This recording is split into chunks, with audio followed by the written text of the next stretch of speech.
escola do mundo, onde eu posso ensinar e aprender. A palavra da sabedoria é a nossa EBD. Deus é o nosso diretor, o Espírito Santo nosso professor. A Bíblia é a cartilha que ensina o caminho, a verdade e a vida. Deus é o nosso diretor, o Espírito Santo nosso professor. A Bíblia é a cartilha que ensina o caminho, a verdade e a vida. Oi, meus alunos da Escola Dominical. Mais um domingo pela manhã estamos aqui para falar, na abertura da escola, essas pequenas meditações mais bíblicas, mais interpretativas, mais hermenêuticas, da carta de Paulo aos Efésios.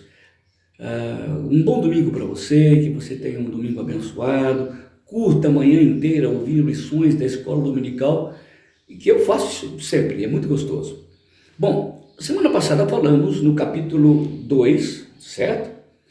Falando sobre o templo dedicado ao Senhor, que Deus ia habitar neste templo que Ele mesmo havia construído, não por mãos humanas, mas pela própria mão dEle, isto é, pelo próprio sangue do seu Filho, pela ressurreição do seu Filho, pela descida do Espírito. Então Deus ia construir o seu templo como está construindo. Como diz Pedro, nós somos pedras vivas de um edifício espiritual. Bom, ele termina então essa sessão falando no capítulo 2, ele abre agora o capítulo 3, olha o que ele diz: por esta causa, eu, Paulo, me ponho de joelhos diante do Senhor.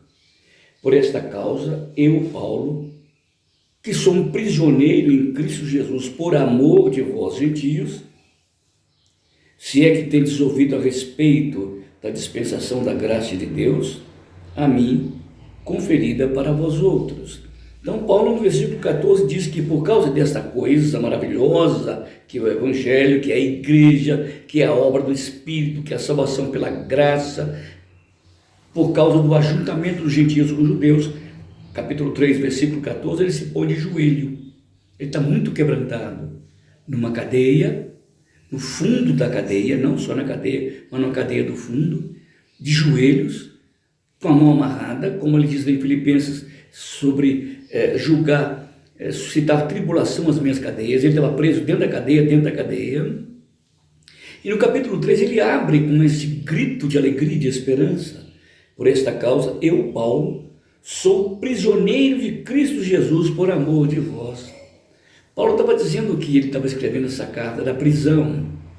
Aliás, só para a gente pensar, as nossas limitações físicas, como no caso da pandemia, nos fazem criar asas para transpor outros umbrais, outros óbices e dificuldades que a gente não conseguia antes da limitação física. Eu espero que você tenha aprendido muito, estando, entre aspas, preso e presa por causa da pandemia. Paulo estava dizendo, pelo contrário, a prisão me trouxe grandes benefícios. Por isso, por esta causa, essa grande causa da igreja, Paulo, sou prisioneiro de Cristo Jesus. Eu era um perseguidor da igreja. Eu perseguia os cristãos. Eu deixava, no mínimo, os cristãos morrerem. Agora eu me tornei um prisioneiro por causa de Cristo Jesus, por amor de vós, gentios. Você se lembra no capítulo 9, quando Paulo se converteu? Quando ele foi batizado, o que Jesus falou para ele? Paulo, você vai ver agora o quanto importa sofrer pelo meu nome. Mas você será o grande mensageiro para levar o meu nome para todos os gentios. Inclusive nós aqui na América do Sul, no Brasil, no estado de São Paulo, aqui em Jaú. Então Paulo se torna agora um prisioneiro de Cristo Jesus por amor de vós, gentios. Por que ele está falando isso? Porque na verdade nós temos na Bíblia que Pedro se tornou o grande apóstolo dos judeus. Isso não quer dizer que ele nunca pregou para gentios. Lembra o Cornélio do capítulo 10 de Atos? Paulo também falava para os gentios, como também morreu em Roma. Mas, especificamente, Pedro era o apóstolo da circuncisão, isto é, judeus, né, que eram circuncidados. E Paulo, o da incircuncisão, isto é, gentios que não eram e nem precisavam de ser circuncidados. Mas Paulo estava dizendo, eu me tornei prisioneiro por amor de vós. Claro que ele amava Jesus em primeiro lugar, é óbvio, mas ele está dizendo que foi o amor de Jesus e a comissão que Jesus lhe dera para falar aos gentios que o tornou prisioneiro. E ele tinha um profundo amor pelos gentios. Eu lembro muito quando Jesus viu a multidão e se compadeceu dela. Sabem por quê? Porque elas eram ovelhas que não tinham pastor. Agora imaginem Paulo chegando, por exemplo, numa cidade de Corinto, e ele olha aquele pessoal todo pagão, que não tinha nenhuma esperança, que não tinha história de um Messias, que nunca ouviu falar de Moisés, Isaías e Jeremias. Já imaginaram isso? Um povo pagão, completamente longe de Deus, como diz lá em Atos 17, pregando em Atenas, tateando como se pudesse encontrar Deus. Paulo olhava para aquela multidão, assim como o seu mestre Jesus. Ele se sentia profundamente compadecido. Havia uma compaixão, uma paixão profunda, a mesma que estava em Cristo, que agora foi imbuída ao seu coração. Ele tinha esta paixão pelos gentios.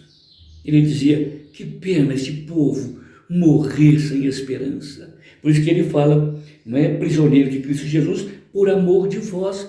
Foi por amor dos gentios que ele foi preso. Foi pelo interesse que ele tinha de comunicar o evangelho aos gentios. Por isso ele foi preso. Imagine, se ele ficasse lá em Jerusalém, no meio dos grandes teólogos, Pedro, João e Tiago, talvez Paulo nunca tivesse sido preso, talvez. Mas foi por amor aos gentios que ele se joga nesta aventura maravilhosa de falar do amor de Jesus aos gentios e pagãos. Então ele diz, por esta causa eu, Paulo, eu me tornei prisioneiro de Cristo Jesus. Olha bem, não prisioneiro dos homens. Na verdade, não foi Nero, César que o prendeu. Não, em última instância, não. Óbvio que Deus usa circunstâncias históricas para agir na sua super história. Deus usa circunstâncias naturais para agir de forma sobrenatural. Então ele usa todo aquele contexto político ideológico de Roma, dos judeus, dos gregos, e ele conjumina tudo isso para que Paulo fosse para a prisão. Mas Cícero, prisão é lugar de pregar o evangelho? Sim, só é. Notem no capítulo 1 de Filipenses, quando ele prega para toda a guarda pretoriana, e toda a guarda pretoriana prega dentro do castelo de Nero César. E Paulo termina sua carta aos Filipenses, aqueles que estão, os da casa de César, vos saúdam. Olha onde chegou o evangelho para os gentios. Olha o que a prisão de Paulo ocasionou para os gentios. O evangelho chegando num lugar que ele, Paulo, livre, nunca chegaria. Deus tem cada plano maluco, não é? Aparentemente. Deus usa as circunstâncias da história para transformar o mundo. Creio de todo o coração que Deus tem usado a pandemia para fazer você pensar em um monte de coisas. Para você deixar morrer um monte de coisas banais que viviam dentro de você. Quirelas, coisinhas, brigas pequenas, coisas bobas. Compara isso com milhões e milhares de pessoas que estão morrendo. E você dava tanto valor a coisas tão pequenas como eu. Valorizava detalhes da vida que não tem sentido nenhum na existência. Isso para você era tudo, o seu nome, a sua história, a sua família. Eu, Paulo, filho de benjamitas, da tribo de Benjamim, fariseu. Paulo estava dizendo, isso não tem valor nenhum em comparação com Cristo. Quem sabe esta prisão da sua vida tenha te feito saltar muitas muralhas, muitas barreiras, muitos preconceitos, muitas coisas velhas ligadas à história da família, ligadas à história da igreja, relacionamentos pessoais seus trincados, coisa boba. Paulo dizia: Deus me jogou numa cadeia para que eu pudesse ganhar o mundo para Cristo. Quem sabe Deus está te jogando dentro de uma cadeia para que você abra sua mente, repense, saia da sua mediocridade, saia disso.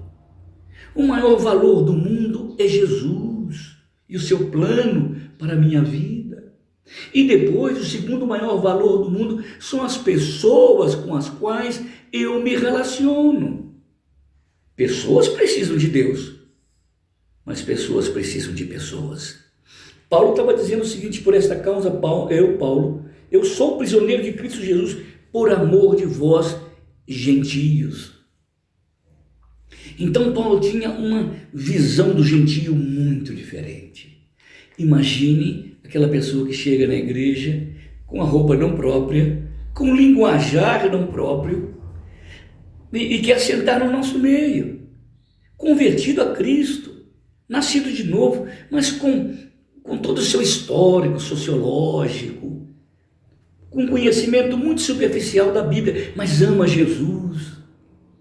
Imagina sentar ali no meio da igreja, perto de você e perto de mim, perguntando: o que é isso que está escrito na Bíblia? O que é esse negócio de inário? O que é isso de Bíblia? Já pensou como nós ficaríamos incomodados?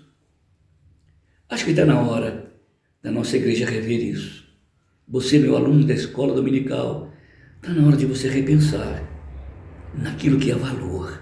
Agora você vê que a vida tem o maior valor.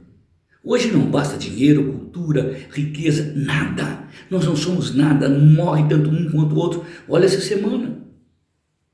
Morre o intelectual ou não, morre um rico ou não, pobre ou não, branco, negro, amarelo, morre. Eu acho que você deve repensar na sua vida, deve repensar na sua história. Paulo agora era um prisioneiro, ele sabia porque era prisioneiro, porque ele amava o gentio que Deus tanto amou, tanto que o trouxe para ser edifício, tijolo do grande edifício do qual ele, Paulo, também era tijolo. Então Paulo, como um tijolo, estava ligado, o tijolo do gentio. Como um gentio pagão, ele está junto agora, um judeusaço, cheio de preconceito, ligado agora a um gentio pagão, se constituindo num grande edifício espiritual. Por isso que Paulo estava tão encantado. Eu, Paulo, prisioneiro de Cristo, não do homem, porque Deus usou aquilo por amor de vós, gentios. A gente, como judeu, entre aspas, de igreja, como estamos olhando o gentio? Aquele que está vindo para a igreja, aquele que não tem o dinheiro que eu tenho, a cor que eu tenho, não fala bonito como eu falo, não pensa como eu penso, o que você está fazendo por ele quando vai no corpo? Acho que está na hora de você pensar nisso e ter a mesma alegria espiritual de Paulo, de ser membro da igreja do Senhor Jesus Cristo. Que Deus nos abençoe, que amanhã a gente se veja através das mídias, e o dia que nós voltarmos do templo, me escuta aqui, nunca mais seja tão pequeno. Que nós não sejamos, nem Cícero nem você, tão medíocres de fazer essas diferenças tão idiotas que normalmente nós fazemos. Está na hora de a gente mudar. Está na hora de a gente ser uma nova igreja, com um novo, como dizem, num novo tempo. Que Deus nos abençoe, a mim e a você. Pense sobre isso, curta isso, que isso possa estar ruminando dentro de você, de tal forma que quando a gente se encontrar no templo físico, sejamos o templo espiritual. Até amanhã, melhor, até domingo que vem, eu te vejo, um grande abraço.